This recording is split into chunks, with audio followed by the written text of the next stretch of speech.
Salut, je fais cette vidéo à la suite d'une précédente vidéo que j'avais faite et que j'avais appelée le revirement jurisprudentiel.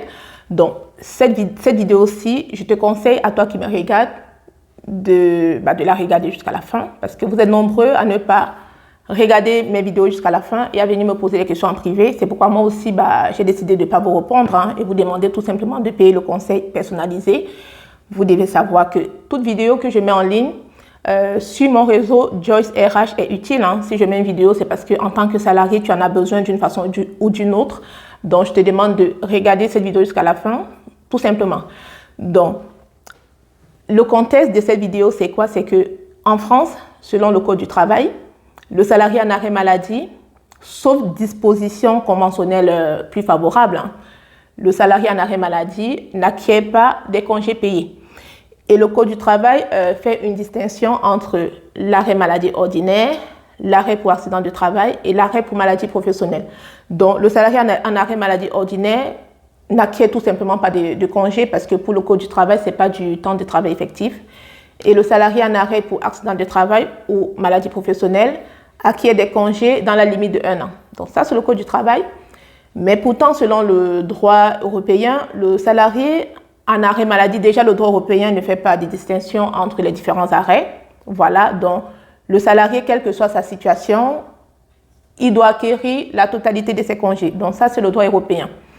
Et tout récemment, et c'est à ce moment que j'ai fait cette vidéo, là au mois de septembre, la Cour de cassation s'est prononcée sur cette question en allant dans le sens du droit européen et en allant dans le sens du droit européen et en stipulant que les dispositions du Code du travail sont contraire au droit européen tout simplement parce que pour la Cour de cassation a validé l'acquisition des congés pour les salariés en arrêt maladie ordinaire et pour les salariés en arrêt pour accident de travail et maladie professionnelle sans limitation de durée.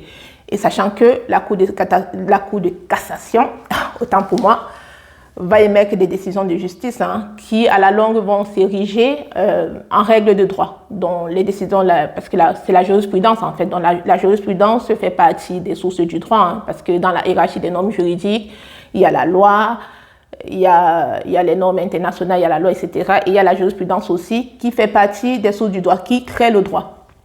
Donc, suite à cette position de la Cour de cassation, les instances, les conseils de prud'hommes et les cours d'appel sont allés dans le même sens de la Cour de cassation en validant le droit au congé payé pour des salariés qui avaient été en arrêt maladie ordinaire et pour des salariés qui avaient été en arrêt pour accident de travail et maladie professionnelle sans limitation de durée. Voilà. Et suite à cela, il s'est posé une réelle question au sein des services RH dont je fais partie. On s'est dit, mais pour nos salariés en arrêt maladie ordinaire, est-ce qu'il fallait alimenter les compteurs de congés? Et pour les salariés en arrêt longue maladie, accident de travail ou maladie professionnelle, est-ce qu'il fallait, je ne sais pas, est-ce qu'il fallait réactiver, c'est-à-dire alimenter le compteur de congés? Et moi, l'information que j'ai eue de ma hiérarchie, c'était qu'il fallait attendre la position du législateur sur la question. Voilà, tout simplement. Donc, on est resté sur le fonctionnement habituel, on s'est dit, on attend la position du législateur.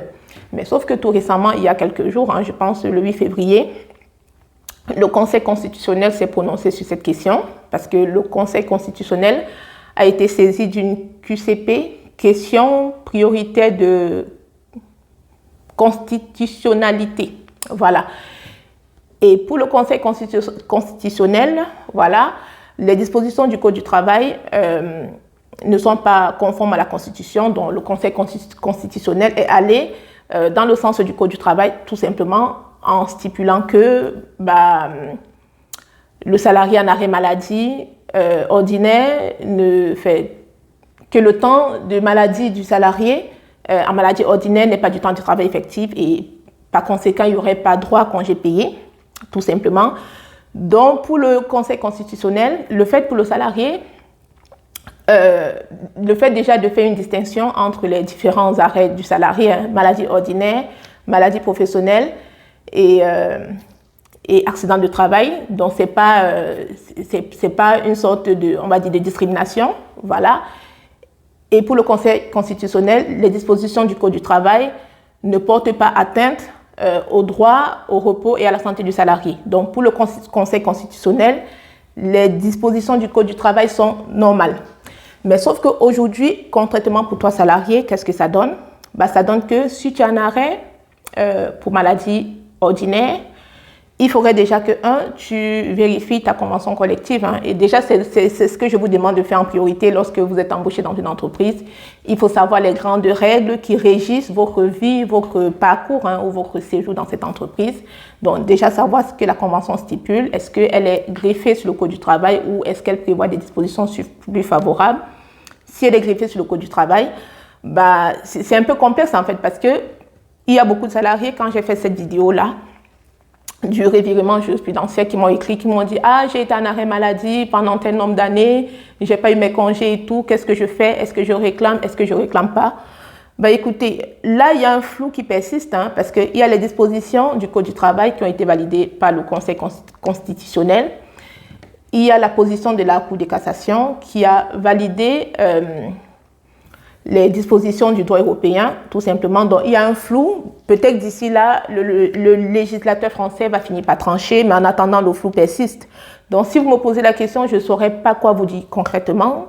Après, rien ne vous empêche, c'est votre droit le plus fondamental de saisir le Conseil des prud'hommes. Voilà, si vous n'êtes pas... si vous n'êtes pas au clair par rapport à quelque chose, parce que après, ce flou peut vous bénéficier ou pas. Donc, rien ne vous empêche de saisir le Conseil des prud'hommes si vous estimez que vous avez été lésé dans vos droits par rapport à tout ce que je viens d'expliquer, tout simplement. Donc, voilà. Donc, le flou persiste en ce qui concerne l'acquisition des congés en arrêt maladie ordinaire et en arrêt pour accident de travail et maladie professionnelle. Le flou persiste au niveau de la durée, de la limitation de durée, parce que à l'heure actuelle, la limitation de durée, c'est 1 an. Et au-delà, il n'y a pas d'acquisition de congé, tout simplement. Donc, une fois de plus, j'espère que cette vidéo te sera utile. Voilà, et j'espère que vous avez regardé cette vidéo jusqu'à la fin. Parce que quand je regarde les statistiques, je vois que des fois, beaucoup ne regardent pas mes vidéos jusqu'à la fin. Mais après, vous venez quand même me poser des questions en privé.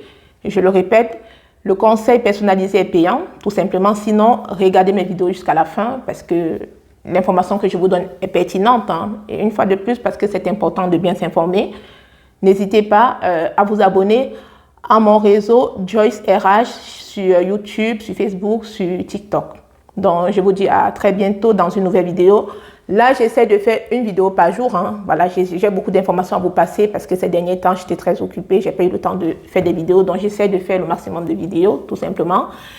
Et n'hésitez pas aussi à visiter mon site internet, ma boutique en ligne, www.parfumdeluxe.com, que vous pouvez retrouver dans la biographie, tout en haut de ma photo de profil, tout simplement. Donc, n'hésitez pas aussi à soutenir tout ce que je fais en visitant ma boutique en ligne, en passant vos commandes, parce que c'est une boutique qui est riche. Il y a pas mal de produits sympas pour vous, pour vos familles, pour vos enfants, etc.